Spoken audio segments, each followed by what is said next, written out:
kufahamu.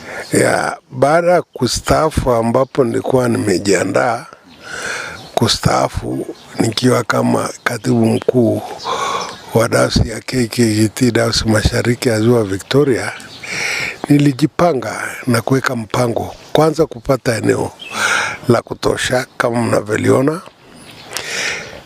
lakini kwa kuwa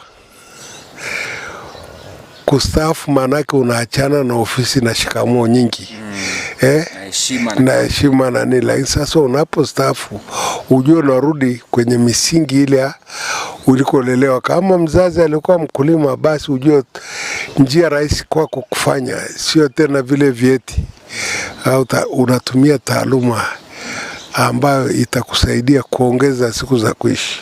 Kwa hiyo ufugaji ni chagua tu, ufugaji wa nguruwe, ufugaji wa ng'ombe wa maziwa, ufugaji wa kuku.